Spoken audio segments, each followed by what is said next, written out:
नमस्कार, मैं आचार्य डॉक्टर धनंजय दुबे। आज मैं बताऊंगा आप लोगों को स्वप्न के बारे में। कोई भी ऐसा नहीं है जिसको स्वप्न ना आता हो। और स्वप्न का ना बड़ा एक रहस्यमय दुनिया है, अलौकिक दुनिया है, अलग ही दुनिया है। जो लोग कहते हैं कि जो हम सोचते हैं वही स्वप्न में आता है, निरर्थक है, गलत है। ऐसा होता ही नहीं है। स्वप्न में तो वो चीज़ें आती हैं जो आप कल्पना भी नहीं कर सकते, सोच भी नहीं सकते, सुन भी नहीं सकते। वो चीज़ें देखने को भी मिलती हैं, सुनने को भी मिलती हैं। तो स्वप्न की ना वैसे 4 कैटेगरी है। पहली कैटेगरी वो है जिसमें ना आपको डरावने सपने आते हैं, बहुत डर लगता है। मतलब वो भय किसी भी तरह का हो, एक भय तो लगता है, भय वाले सपने कि जब नींद खुलती है तो आपको लगता है कि हे भगवान जान बची। दूसरी कैटेगरी जो है देवी देवताओं का, तीर्थ स्थान का, मंदिर का, पूजा पाठ का, बड़ा सुकून देने वाला। ऐसा लगता है कि हमारी साधना सफल हो गई, इस तरह का, मतलब बहुत सुखद स्वप्न है।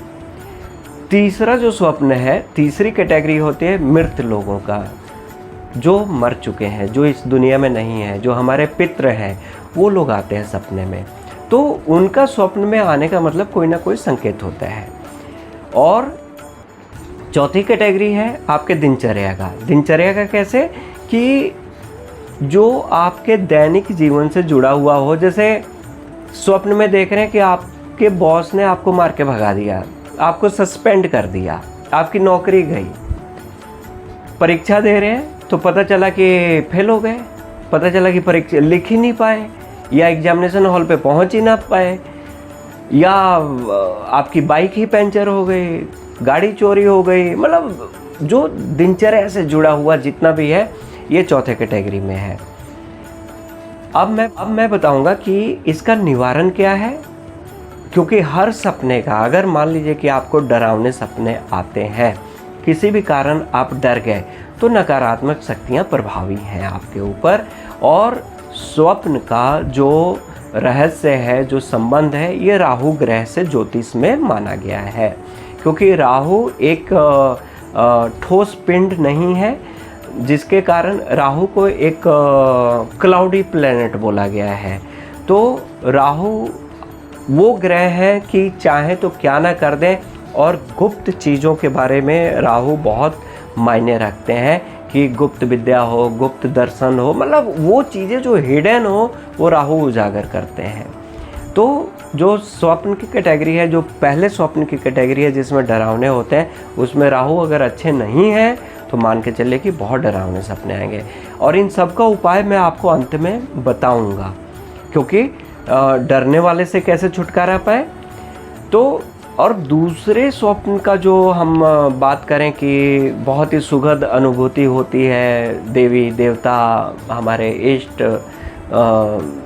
के दर्शन होते हैं, पूजा पाठ, मंदिर, तीर्थ स्थान, तो ये बृहस्पति के कारण होते हैं। अगर बृहस्पति बहुत अच्छे हैं या राहु के साथ संबंध बना लिया बृहस्पति ने, तो समझिए कि इस तरह के अच्छे फल मिलते हैं।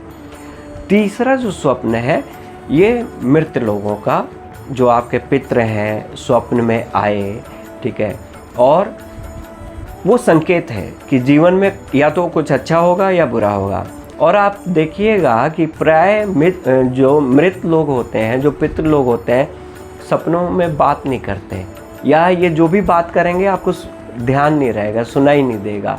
तो इन लोगों की एक ये बड़ी विशेषता है, लेकिन इनका निवारण अत्यंत आवश्यक है।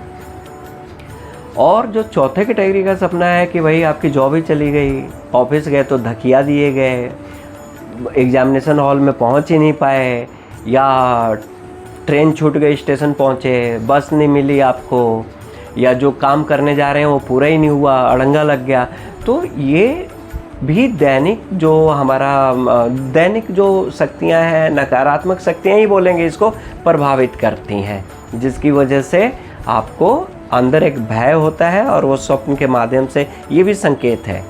तो पहले स्वप्न का आपको निवारण क्या करना है, कोई भी हो, बच्चा हो, बुजुर्ग हो, कोई भी हो जो डरे स्वप्न में, किसी भी माध्यम से डर हो, भय हो, तो आपको भगवान राम का ध्यान करना है उठते ही, और हाथ जोड़ के रामचरितमानस में एक तुलसीदास जी ने बहुत सुंदर दोहा लिखा है और वो भगवान से स्तुति की गई है, दीन दयाल विरधु संभारी, हरहु नाथ मम संकट भारी।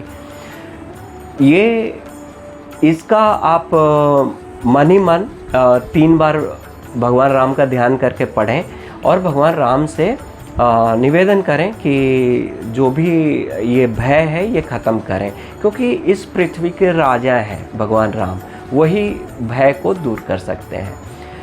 दूसरा स्वप्न जो देवी देवता हम लोग देखते हैं, बहुत ही सुखद अनुभूति होती है। पूजा पाठ, स्वप्न में ही मंदिर के दर्शन कर लिए, ये हमारे संचित पुण्य हैं, ये हमारे अच्छे वाले कर्म हैं जो हमें इस तरह के दर्शन दिलाते हैं।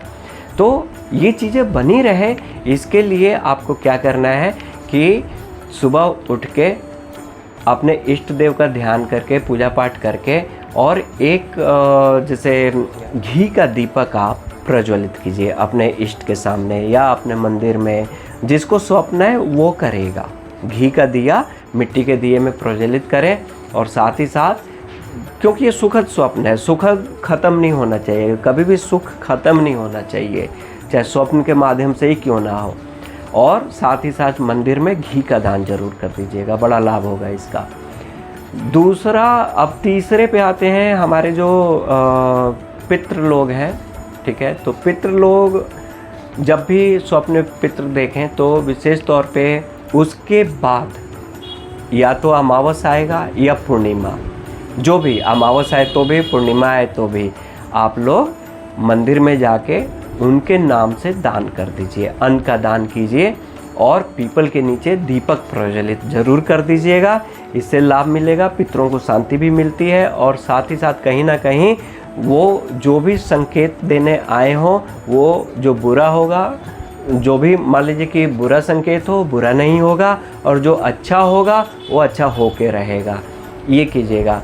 अब चौथे नंबर पे आते हैं जो दिनचर्या से संबंधित है, जिसमें आपको तुरंत ऐसा लगता है कि चीज़ें खो रही हैं मेरे हाथ से, चाहे नौकरी हो, चाहे मतलब जो भी चीज़ हो।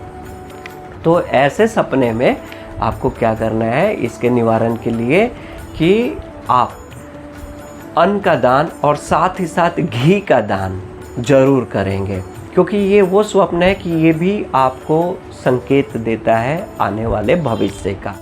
कुछ ना कुछ परेशानी है जो स्वप्न के माध्यम से कट रहा है, तो घी का दान कीजिए, निश्चिंत रहिए।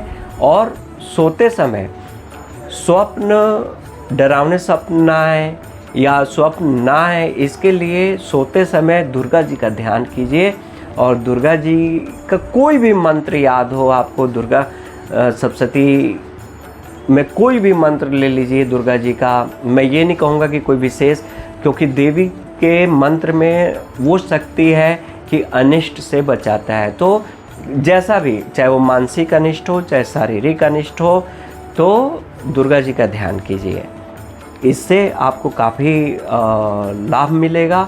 स्वप्न आने बंद हो जाएंगे, उलूल जुलूल जो स्वप्न आते हैं। और सुबह उठते ही आप सूर्य देव को प्रणाम करें और भगवान राम का ध्यान करें।